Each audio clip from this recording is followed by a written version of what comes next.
Bonjour à toutes, bonjour à tous, j'espère que vous allez bien. Aujourd'hui, nous allons parler de la deuxième partie de Monsieur Clint Eastwood. Il est là, Monsieur Clint Eastwood. Hop là. Il est ici. À de suite.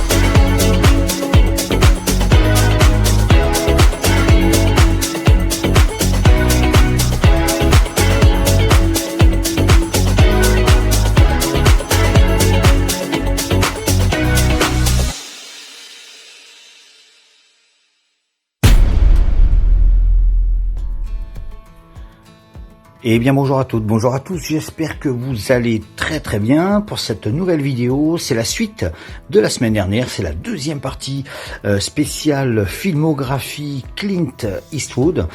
J'aime beaucoup Clint Eastwood, alors il me manque beaucoup de films, je vous montrerai tout ce que j'ai. Il m'a manqué quelques-uns que je compte me procurer assez rapidement, parce que bon, là, les Clint Eastwood sont des films qui sont quand même assez faciles à trouver.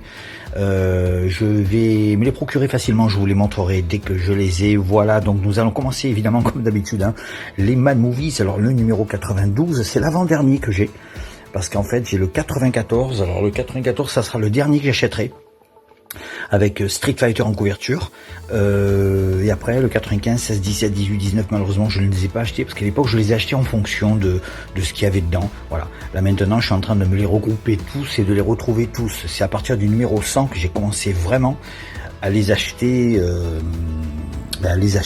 complètement tous, quoi. Vraiment là il n'y en a quasiment aucun depuis le numéro 100 que j'ai raté, aucun. Le numéro 92, c'était en 1994, je crois, ou 95, et c'était avec, regardez, Time Cop en couverture, L'étrange Journée de Monsieur Jack, Entretien avec un vampire, Freddy 7, Freddy sort de la nuit, le dernier de Wes Craven. Et on va essayer de le regarder cette fois-ci, mais dans l'ordre. D'habitude, je le mets toujours à l'envers, mais là, on va essayer de le regarder dans l'ordre. C'était, regardez, c'était quand même de très belles collections qu'on avait à l'époque. C'était des VHS, mais alors c'était génial. Dreamscape, Holocaust 2000. Il y a vraiment des films incroyables. Et là, c'était toutes les prochaines nouveautés. Je me souviens, The Fear, je me souviens, on l'avait eu dans le vidéoclub, là où je travaillais. Il y avait celui-ci, il y avait L'étrange Journée de Monsieur Jack en couverture, bien évidemment. C'était sorti le 7 décembre 94 chez nous. Henry Selick, le réalisateur. C'est lui qui a fait le film, on pense que c'est Tim Burton. Tim Burton a produit, mais c'est surtout Henry Selick qui a fait le film, qui est un pur chef-d'œuvre du cinéma, de la comédie, de l'animation fantastique. C'est un conte fantastique pour Halloween. On peut même le regarder à Noël, parce que de toute façon ça mélange un petit peu les deux. C'est plus Halloween que Noël, mais on peut le regarder autant à Halloween qu'à Noël. Voilà, c'est gros mythe.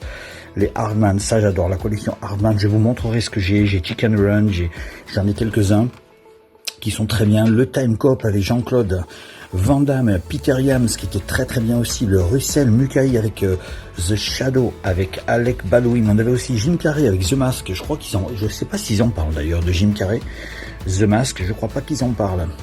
Alors vous avez de temps en temps, vous voyez, regardez, des petites feuilles comme ça qui se détachent un petit peu. Bon ben voilà, les Mad Movies ont un petit peu vieilli comme on dit, mais bon, on y prend soin. Voilà, on y fait très attention, on y prend très soin. Entretien avec un vampire, celui-là est très bien. Neil Jordan, le réalisateur de High Spirit, entre autres. New Nightmare, Wes Craven, New Nightmare, ça c'était Freddy sort de la nuit, qui est sorti chez nous en 95. Là vous avez tout un cycle du cinéma japonais, du cinéma coréen, du cinéma chinois. Ça c'est, alors là évidemment les Godzilla et tous les autres, le Leprechaun, ça c'est à l'époque où Warwick Davis incarnait Leprechaun. Le Retour des morts vivants 3, ça c'était à l'époque où justement, voilà, il y avait le Robocop aussi. Enfin, on parlait d'animation pour Batman, on parlait de les Craignos Monsters, ça c'était vraiment fabuleux. Ça c'était fabuleux comme magazine. Excellent, Édouard Balladur, super. En Batman, génial. Voilà, regardez. Ça, c'était tous les fans en fait de Mad Movies qui envoyaient leurs dessins, qui envoyaient le courrier des lecteurs, vous voyez. Le courrier des lecteurs était très lucratif, très rempli. Il y avait beaucoup de choses. Contrairement aux Mad Movies de maintenant où il n'y a plus rien. Et en VHS, pour la première fois à la vente, sortait Shining de Stanley Kubrick. Ça a été un très bel événement quand il est sorti, avec évidemment le Mad Movies 117, où il y avait donc, on parlait de Star Wars, on est en 99, et là il y avait la sortie de Psycho, le remake, il y avait Virus avec Jamie Lee Curtis, le Star Wars de la menace fantôme, l'épisode 1, et oui, la famille Adams, les retrouvailles, c'était le 3e film qui faisait suite à la famille Adams et aux valeurs de la famille Adams. Le problème c'est que il n'y avait plus la même équipe, et à la place de Rose Julia, il y avait Tim Curry, l'excellent Tim Curry, qui faisait le démon dans Légende, et qui faisait aussi le clown dans Ça, en 1990. Voilà, c'est lui qui le remplaçait. Là, on a encore regardé toutes ces rubriques de tous ces prochains films qui allaient sortir. Rencontre avec Joe Black, notamment avec Brad Pitt, le Alien, la Résurrection avec Sigourney Weaver qui sortait, il y avait ça aussi. La collection Lucio Fulci, ça j'adore. Je vous les montrerai la prochaine fois parce que figurez-vous que la semaine prochaine, je vous fais une vidéo, je vous balance une vidéo sur les giallo et sur les productions d'horreur italiennes des années 70-80. Ah, ça, si ça vous plaît, je vous montrerai ma petite collection. Je reconnais que j'en ai quelques-uns qui sont vraiment alléchants. Voilà. Souviens-toi l'été dernier, le 1, le 2, les 1001 pattes, et oui, qui sortaient. Production Disney Pixar. Là, on avait La fiancée de Chucky. Le 4e qui sortait aussi. Là, nous sommes en plein cœur de pratiquement l'été 99. Hein. Storm Rider, celui-là, je l'ai. Quand je vous ferai un spécial film coréen, film asiatique, je vous le montrerai. Je l'ai, celui-là, il est excellent. Je l'ai en VHS et j'ai en DVD. Urban Legend, le fantôme de l'opéra, la version avec Julian Sand, la version de Dario Argento, que j'ai trouvé très bien, très gothique, très bien. Le vampire de John Carpenter qui sortait à la vente pour la première fois en VHS. Ça, c'est des souvenirs, hein, de sacrés souvenirs. Le guide fantastique, là on a encore toutes les sorties des films inédits, les anciens Mad Movies, les bandes originales de films, Soldier, Mighty Joe, il y avait aussi Mon ami Joe, il y avait Star Trek, Insurrection, L'Exorciste qui sortait en DVD, Laserdisc. Les Laserdisc, il n'y en avait plus beaucoup, mais bon. Et puis il y avait la sortie du coffret de Alien 4, la Résurrection, il y avait les 3 premiers films avec le 4e. Voilà ce qu'on pouvait voir dans les Mad Movies. Et à l'arrière, il y avait Virus, eh oui, le fameux Virus, qui lui par contre ne sortait pas en cassette vidéo à ce moment-là, il sortait au cinéma le 17 février, c'était en 1999. Voilà pour les 2 Mad Movies. On passe de suite avec Clint Eastwood. À de suite.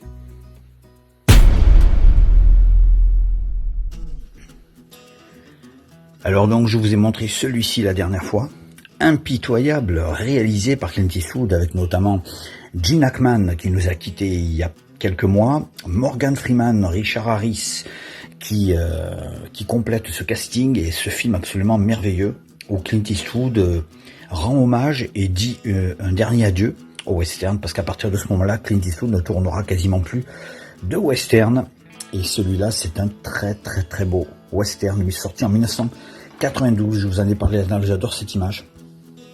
Cette image est une image clé au début du film et à la fin du film. Impitoyable, qui fera ensuite suite avec dans La ligne de mire en 1993, qui suivra juste après, avec John Malkovich, René Russo, un thriller absolument sensationnel, alors que Harrison Ford cartonnait avec Le Fugitif, Clint Eastwood nous sortait dans La ligne de mire. Celui-là est vraiment très bien. J'adore, c'est un thriller, c'est super. Celui-là il est absolument génial. Je vous en dis pas plus. Regardez-le, vous verrez, il est très bien. Il y a celui-ci aussi, qui est un pur chef-d'œuvre, Un monde parfait, toujours avec et Clint Eastwood, avec un Kevin Costner absolument faramineux. Un film que j'avais vu au cinéma en 1994. Alors là, Clint frappe très très fort avec ce film Sur la route de Madison. Comédie dramatique, comédie parce qu'il y a des scènes plutôt, on va dire, il y a quelques scènes qui sont très très très belles, très amusantes. Il y a beaucoup de scènes romantiques et sentimentales qui pourraient éventuellement amuser, dans le sens où Clint Eastwood connaît l'amour dans le film, et Mary Streep justement connaît de beaux moments dans ce film, pour ensuite partir vers une deuxième partie qui est vraiment beaucoup plus on va dire dramatique, dans le sens où voilà, c'est une histoire d'amour plus ou moins impossible, mais bon, regardez ce film, il va vous arracher les larmes. Prévoyez les Kleenex, parce que franchement celui-là, il est très très très beau. C'est un vrai chef-d'œuvre. Pour moi, je crois que c'est l'un des plus beaux de toute sa carrière en tant qu'acteur et en tant que réalisateur. Et Mary Streep, elle est formidable dedans. Sur la route de Madison, qui est absolument merveilleux, qui est une comédie dramatique, plutôt un drame sentimental. Voilà, une comédie dramatique qui part vers un drame sentimental. Et juste après, en 1995, Clint Eastwood tournera celui-ci, qui sortira entre 1995 et 96, le fameux Les Pleins Pouvoirs. Alors attendez, je crois que je me suis trompé au niveau de la... Attendez, je regarde. Oh non, 96, c'est ça. Et le DVD, la cassette vidéo, sortira en 97. Les Pleins Pouvoirs avec Gene Hackman. Il retrouve Gene Hackman et Ed Harris, deux des acteurs qui jouaient avec lui dans Impitoyable. Celui-là est très très bien. Clint Eastwood joue le rôle d'un cambrioleur, et je ne vous en dis pas plus parce que j'aime pas trop vous raconter tout. Voilà, mais celui-là vraiment, il est vraiment très très bien, jusqu'au moment où il se retrouve dans une situation un petit peu compromettante. On retrouve dans ce film E.G. Marshalls, dont il n'y a pas la photo. E.G. Marshalls qu'on voit, je crois qu'il y a son nom, il n'y a pas son nom ici. C'est le vieux papy, vous savez, le vieux monsieur qui joue dans Creepshow à la fin, qui se fait bouffer par les cafards. Et oui, c'était lui. 1996-97, Clint Eastwood ne joue pas dans le film, mais il va réaliser une sorte de drame surnaturel qui s'appelle Minuit dans le jardin du bien et du mal, avec Kevin Spacey et John Cusack. Alors celui-là, j'adore. C'est un film absolument formidable. L'histoire est absolument dingue. Il y a quelques trucs un petit peu, il y a quelques moments dans le film, il y a quelques passages un petit peu mystérieux dont on comprend pas tout. Il faut vraiment voir le film 2 ou 3 ou 4 fois pour pouvoir comprendre ces passages-là.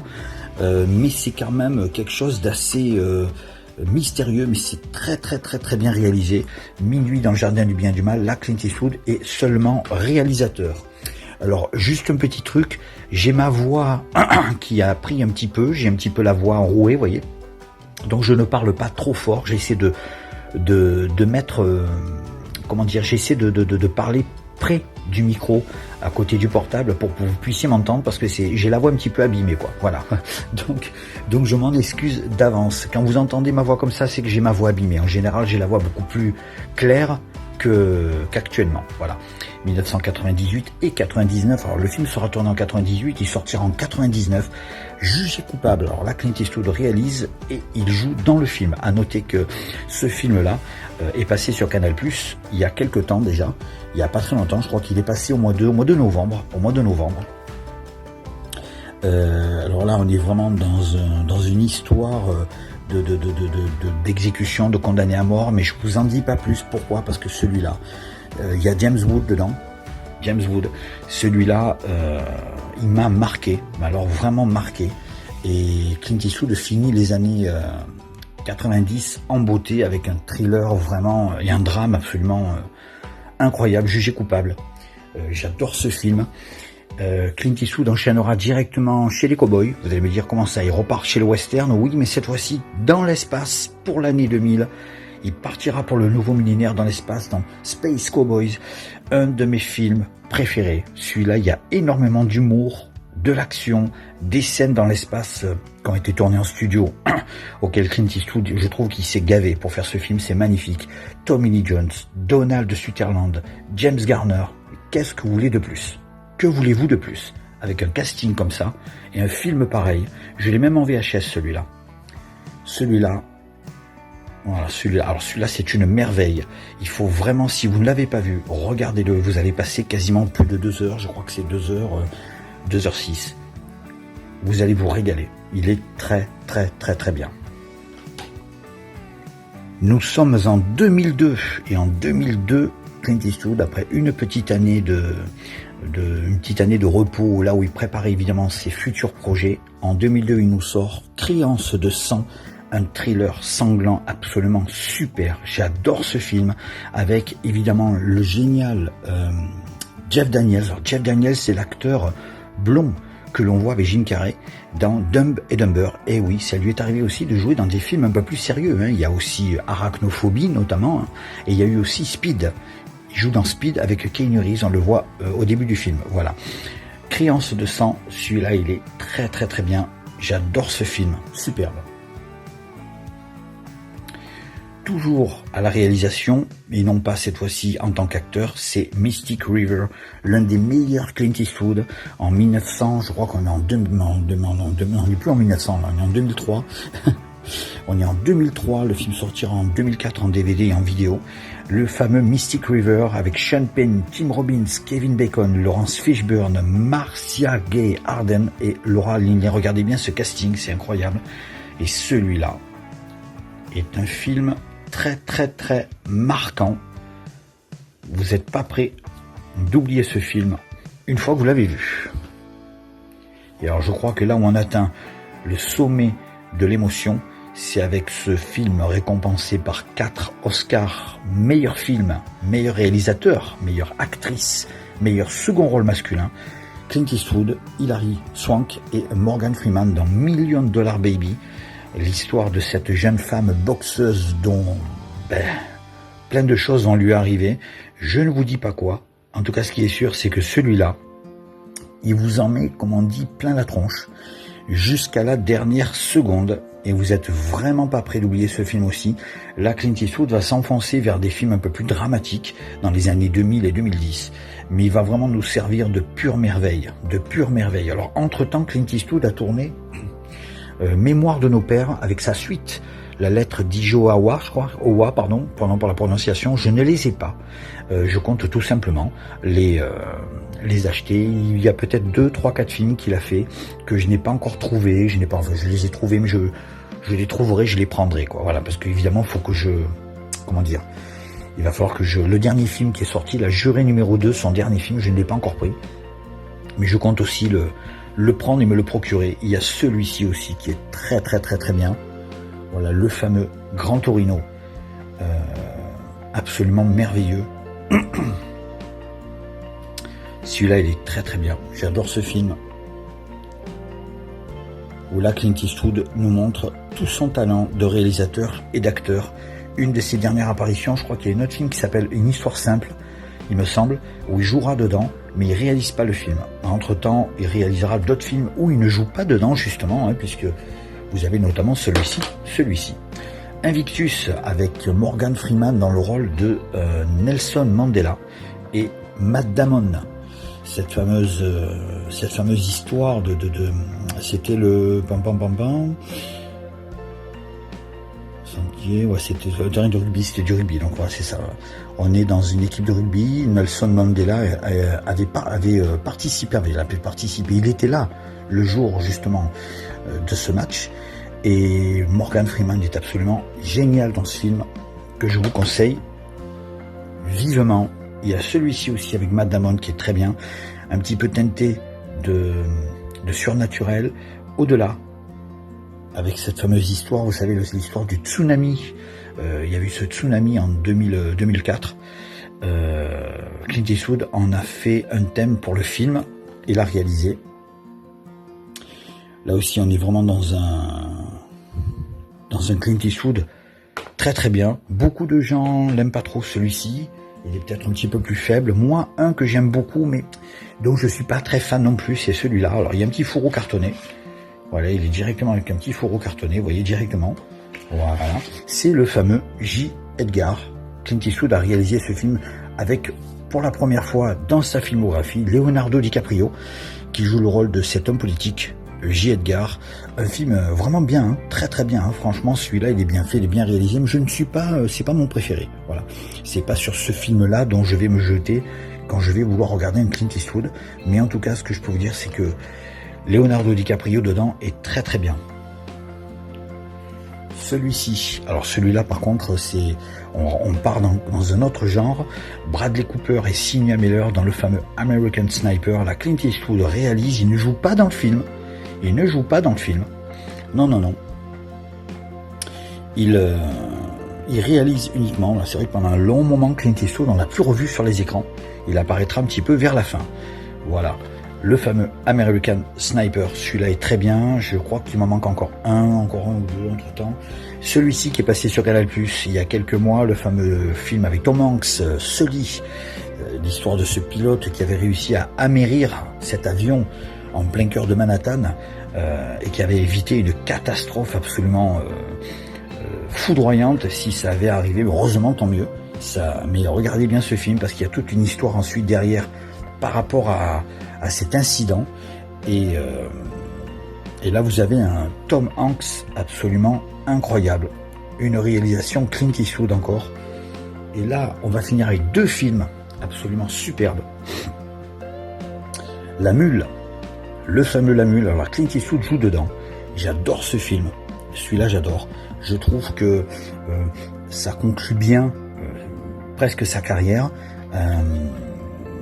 Le rôle de ce papy qui n'avait quasiment pas grand chose avec lui, qui se retrouve dans une situation plutôt compromettante, qui va plutôt lui faciliter la tâche, lui faciliter la vie, mais bon, c'est pas exactement ce qu'il faudra, hein, mais il le fera quand même. Mais Eastwood joue à la perfection. Vous avez Michael Pena, vous avez Diane West, vous avez Laurence Fishburne, voilà, Andy Garcia, Clint Eastwood, La Mule, celui-là, il est très très très très bien, génialissime, et on finira par, je n'ai pas, comme je vous ai dit, juré numéro 2, mais j'ai celui juste d'avant, le fameux Cry Macho, celui-là j'ai adoré, voilà, après il y en a qui ont aimé ces films-là, il y en a ils ont moins aimé, moi en tant que Clint Eastwood à l'âge de 90, 91, 12, 13, 14 ans, je trouve que ce mec, pour avoir fait à cet âge-là deux films comme cela, eh bien moi je lui tire mon chapeau, c'est le cas de le dire, vraiment un très très grand bravo à Clint Eastwood pour ses films. Là, on retrouve un petit peu une âme un peu western, un western moderne, comme on dit. Et là aussi, pareil, Cry Macho est une histoire très, très, très touchante. Très beau film. Très, très, très beau film. Voilà. Et bien voilà, pour l'instant, c'est tout ce que j'ai sur ma collection Clint Eastwood. Et dès que j'aurai des nouveautés, je vous les prépare, je vous les montrerai dans des flash mad. Voilà. Et puis, on va passer directement à la musique pour la scène pop rock. À de suite. Et pour cette scène un petit peu plus pop et un petit peu moins rock, mais un petit peu plus pop que d'habitude, je vous ai concocté quelques CD de groupes cultes que j'adore, notamment ce fameux best-of d'un groupe qui, dans les années 80, était un groupe un petit peu éphémère, hein. Ça a beaucoup marché certainement aux États-Unis, un peu de partout. En tout cas, chez nous, en France, il n'y a eu que deux tubes. Il y a eu Broken Wings et il y a eu un titre qui s'appelait Kiri, qui était sorti juste après, et c'est vrai qu'à partir du deuxième album on a moins entendu, pourtant leur premier album Welcome to the Weird World est vraiment très très bien. C'est ce groupe Mister qui entre 1985 et 86 va connaître un petit succès grâce au titre Broken Wings en France en tout cas. Voilà le fameux best-of qui était sorti, c'est un best-of original hits, c'est une sorte de, vous savez, une sorte de master série on va dire, avec le chanteur du groupe, Richard Page. Là vous avez donc Broken Wings, vous avez Kiri, Is It Love, c'est un très très beau best-of. Alors c'est des tubes sortis surtout aux États-Unis, nous on n'en connaît que deux, hein. Broken Wings et Kiri, et c'est vrai que le reste en France, et vous avez ici la totalité du premier album, quasiment, à un ou deux titres près, et quelques titres du deuxième album aussi. Voilà, le fameux CD, il est très très beau, hein. Très très beau, et là, la photo du groupe que l'on a à l'extérieur. Hop. Attention à la lumière, ça fait mal aux yeux. Voilà, Mister, un autre groupe que j'adore. Alors j'ai les deux 33 tours, les deux albums qui ont le plus marché, hein. Je les ai en vinyle. Là pour l'instant je n'ai que le deuxième. Souvenez-vous de Who Can It Be Now, souvenez-vous de Down Under et surtout du titre Overkill. c'est le groupe australien Men at Work, un groupe génial. Voilà le deuxième album Cargo en CD. Celui-là je l'ai aussi en vinyle, il est très très bien. Alors ça c'est du rock australien, mais j'aime beaucoup ce groupe, avec le chanteur emblématique Colin Hay qui compose quasiment tous les titres du groupe. Voilà. Un autre artiste que j'adore dans le domaine de la musique pop rock, c'est lui. Alors les vinyles j'en ai, je vous montrerai ces vinyles. Là j'ai 2 CD. C'est Christopher Cross, le premier album, son fameux premier album. Christopher Cross qui a l'habitude de mettre des flamants roses sur ses pochettes. Là on retrouve dedans c'est You Be Mine, I Really Don't Anymore et surtout Never Be The Same, Ride Like The Wind, Sailing. Ça c'est vraiment les gros hits de l'album. Et les autres albums je les ai aussi en vinyle comme le premier. Par contre là j'ai le CD qui est sorti en 2001 qui s'appelle The Definitive Christopher Cross. Là vous avez tous les tubes. Voilà les 4 albums que je possède en vinyle, ils sont là. Je vous les présenterai à l'occasion. Voilà tous les tubes. Et vous avez aussi notamment Arthur Thames, The Best You Can Do, Falling in Love. Vous avez Sailing, Say You Be Mine, Alright, le fameux Alright sorti dans l'album Another Page, le deuxième album, Ride Like The Wind. Voilà. Et puis il y a d'autres titres qui sont absolument excellents. Ça c'est vraiment du très très bon son des années 70-80. Un artiste que j'aime beaucoup, un artiste des années 70 et des années 80-90, c'est Billy Joel. Billy Joel, voilà le gros best-of sorti en 1985 qui s'appelle Greatest Hits volume 1, volume 2. Là vous avez donc les deux disques à l'intérieur. Vous avez tous les tubes de Billy Joel des années 70, 80 et des années 80, 70, 80 et des années 80 parce que ça s'arrête en 85. Voilà. Donc là il y a My Life, Honesty, vous avez Pressure. Vous avez Uptown Girl. Uptown Girl est absolument magnifique. Et il y a aussi Just the Way You Are qui sera repris par Barry White. Et ce fameux album sorti en 93 qui s'appelle Rivers of Dreams. Voilà, absolument incroyable avec la fameuse chanson In the Middle of the Night. In the Middle of the Night. Pardon pour ma voix, hein, je vous l'avais dit, ma voix elle déraille aujourd'hui. C'est pas le moment de chanter. Toujours dans le son pop rock. Alors lui, j'ai adoré sa période Scotty Brothers, c'est-à-dire la période de 1987 à 92, on va dire. C'est David Hallyday. Quand il était chez Scotty Brothers, il avait fait ses 2 albums en anglais, aux États-Unis. Et ces 2 albums en anglais sont pour moi c'est le mieux, c'est le meilleur qu'il ait fait. Alors évidemment, c'est le plus commercial. Hein, c'est ce qui est le plus commercial, c'est ce qui a vraiment lancé sa carrière entre 1987 et 1992, mais j'adore ces 2 albums, Too Cool, Rock and Heart. Alors là on retrouve évidemment Is My Girl, qui est la bande originale du film Is My Girl, auquel il a joué d'ailleurs. Il y a aussi Move, High, il y a aussi Wanna Take My Time, il y a Listening, et là dans celui-là il y a des titres comme Tears of the Heart, il y a About You, il y a Oh La La, il y a Change of Heart, voilà. À noter que là il y a un titre qui s'appelle To Have and To Hold, qui est en fait la version anglaise de la chanson qu'il composera pour son père, en fait, la chanson Les Miradors, pour Johnny Hallyday, dans l'album Cadillac. Un autre artiste que j'adore, un Chris, il s'appelle Chris Rea. J'adore Chris Rea. Voici son best-of de 2001, je crois, 2001. Et là, on retrouve tous les tubes de Chris Rea, avec évidemment The Road to Hell, I Can Hear Your Heartbeat, Josephine, bref. Là, vous savez, On the Beach aussi. Voilà. Très très beau best-of de Chris Rea. Très très bien. J'aime beaucoup parce que ça donne ce côté guitare. Il y a un côté très Dire Straits. Bryan Adams, pareil. Bryan Adams. J'adore Bryan Adams, qui était passé à Toulon il y a quelques années de ça, il y a longtemps. So Far, So Good. Avec un best-of absolument super. Là, on retrouve tous les tubes, hein, dont le fameux duo It's Only Love avec Tina Turner. Straight from the Heart, la chanson qu'il avait composée pour Bonnie Tyler. Là, il y a Can't Stop the Things We Started, il y a Heaven, Everything I Do It For You, le fameux titre de la bande originale du film Robin des Bois, Prince des voleurs, avec Kevin Costner et Morgan Freeman, bien sûr. Toujours dans le domaine, alors là on est un petit peu plus dans le domaine de la musique pop, punk rock. On est plus vers le punk rock. Voilà Iggy Pop, le live sorti en 88, le fameux live à The Channel Boston en 88, la fameuse tournée où Iggy Pop s'était mis tout nu à poil, s'était mis tout nu sur scène. Et oui, c'est cette fameuse tournée-là. Et ce live est absolument incroyable. Là, vous avez le fameux I Wanna Be Your Dog, j'adore celle-là, elle est magnifique. Mais tout le reste est vraiment incroyable. Le fameux live de 1988, Iggy Pop. Ça, c'est vraiment un live faramineux que je vous conseille vivement.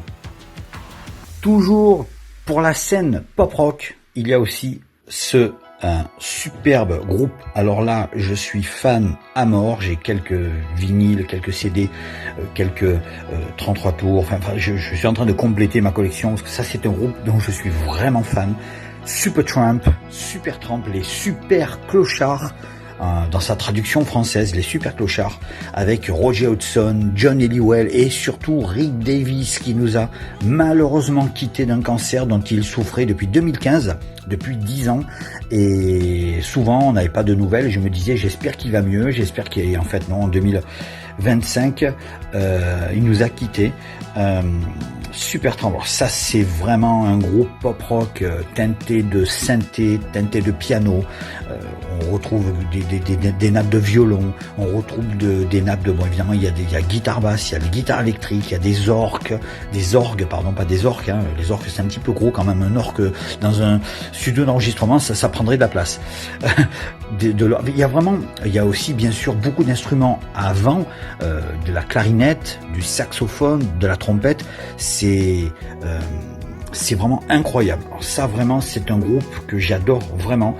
Je les ai vus en concert en mai 2002 au Zénith Omega de Toulon. Un concert qui a duré plus de 2h30. Je sais pas quoi vous dire, tellement je me suis régalé. Quand le concert a commencé et que tout est devenu noir et que dans cette pénombre totale vous entendez les gens crier, waouh, tout le public est en ébullition et d'un coup vous avez le son de l'harmonica de School qui démarre l'intro et cette harmonica qui résonne dans tout le Zénith, comblé d'au moins 12 000 personnes, mais je vous dis même pas le son qu'il y a, c'est incroyable. Je me souviendrai toujours de ce moment-là. Supertramp, le best-of de 1990, qui couronnait leurs 20 ans de carrière de 1970 à 90 avec ce deuxième best-of sorti 2 ans plus tard, The Very Best of Supertramp, volume 2, sorti en 92. Là, on retrouve encore d'autres titres de Supertramp. Là, vous avez des titres phares, les plus gros hits.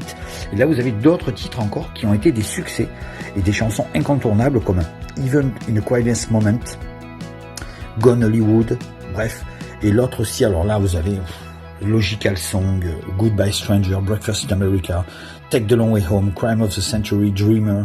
Une de mes préférées, c'est Hide in Your Shell. J'adore Hide in Your Shell. Give a Little Bit, It's Raining Again, Cannonball. Bref, le top. Un groupe qui nous a vraiment offert des albums faramineux, même ceux avec Rick Davies, hein, à partir de 85 où il y avait Brother When You Born, Cannonball. Ça aussi, c'est vraiment un album formidable. Je vous montrerai les vinyles de Supertramp. Là, c'est l'album du retour en 97, où ils sortiront Something Never Change, un nouvel album après 10 ans d'absence. Et là, Rick Davies revient avec cet album. Alors, cet album est très bien. Il y a You Win, I Lose, qui est ma préférée, qui est le titre le plus connu de l'album. Je lançais des 2 titres. Il y a aussi Listen to Me Please. Je me souviens que ils avaient chanté Listen to Me Please dans l'émission de Jacques Martin dimanche. Ils étaient venus chanter ce titre. Par contre, celui-là d'album, il est bien, mais il est très très long. Trop long, trop de longueur, des morceaux trop longs, quoi. C'est un album qui dure au moins 70 minutes. Malheureusement, je trouve que l'album souffre de longueur et de lenteur. Mais autrement, mis à part ça, l'album est très très beau, très soul, très blues, on va dire aussi. Celui-ci, en 97 et 98, ils auront fait une grosse tournée pour sortir en 99 ce live qui s'appelle It Was the Best of Time, le double album live de Supertramp. Voilà, sorti en 1999. Ce qui est dommage, c'est que ce n'est pas sorti en DVD ni en Blu-ray. Ça serait bien d'avoir les images de ce concert. Et puis en 2002, ils reviendront avec un dernier album, le dernier, tout dernier. C'est avec cet album que je suis allé les voir en concert en 2002. Slow Motion, vitesse lente. Vous voyez, regardez bien à l'époque, un homme tout seul, c'est un petit peu flou, un homme tout seul en train de lire un livre et tout autour les gens qui sont sur les portables. Vous voyez, ils sont tous en train de téléphoner. On avait déjà le portable en 1999, 2000, 2001 qui était en train d'envahir nos vies. Et là, regardez bien, ben là, le slow motion, c'est ça en fait. Hein. Et l'album est très bien. Hein. L'album est un petit peu plus court que le précédent. Je préfère peut-être plus les compos de cet album que le précédent.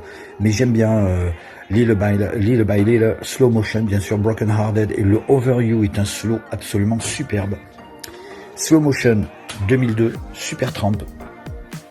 Et il y a un groupe que j'adore, qui est dans le domaine de la scène pop-rock des années 80, qui a beaucoup marché à partir de 1980-81 jusqu'à 91-92.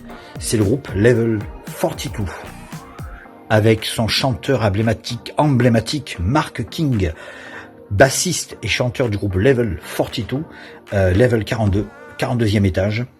Mark King qui en 1985 sera nommé meilleur bassiste au monde. Vous imaginez un petit peu, 1985, meilleur bassiste au monde, car il a une particularité, c'est de tenir sa basse tout en haut, coincée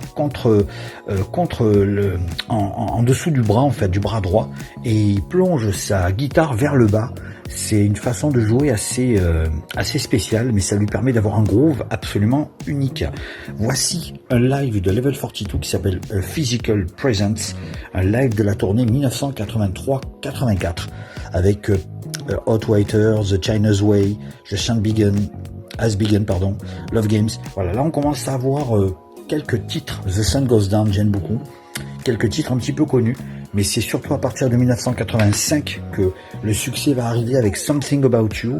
Et surtout, après, il y aura l'album World Machine en 85-86, le titre Lessons in Love, et notamment cet album Running in a Family en 86-87, où dedans on retrouve évidemment Lessons in Love, Children Say, Running in a Family, It's Over, To Be With You Again. Là, vous avez des 5 singles qui ont été extraits de cet album, 9 titres.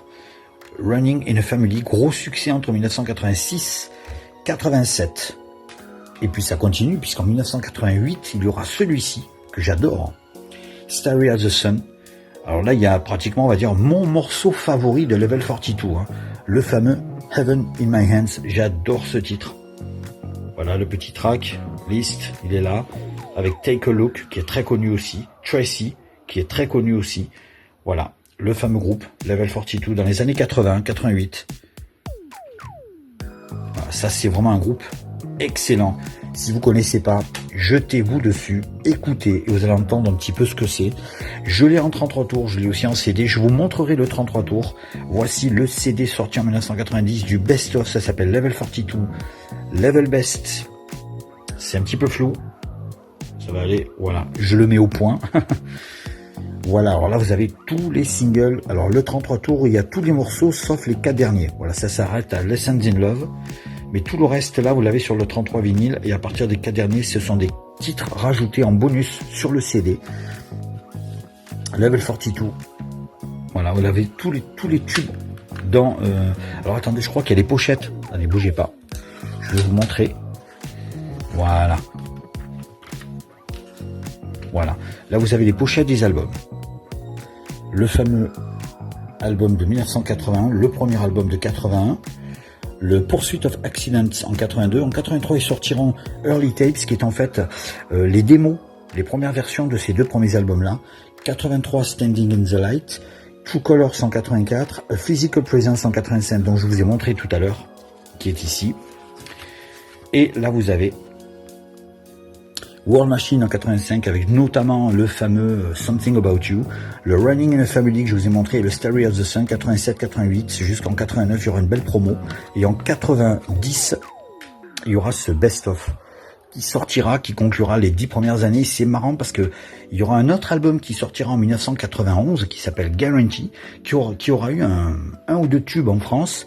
qui aurait eu un beau petit succès, mais ensuite après le groupe, eh bien écoutez, ils sont complètement tombés dans l'oubli, quoi.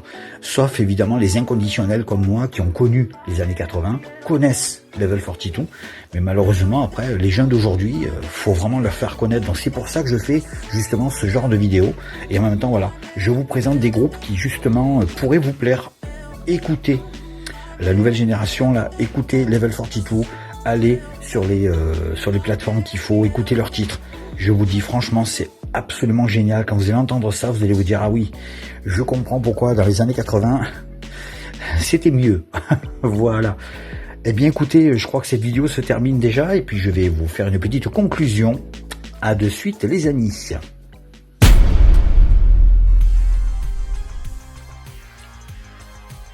Et bien voilà, j'espère que cette vidéo vous a plu. Mettez le pouce, abonnez-vous. C'est gratuit, vous recevez toutes les dernières vidéos au moment où il y en a une que je publie. La semaine prochaine, ça sera un spécial Giallo et film d'horreur production italienne. Alors ça devrait plaire à monsieur David Didlo. Regardez, vous avez vu? Regardez, je vous montre. Regardez, il manque tout le trou là, vous voyez tout le trou là? Vous voyez?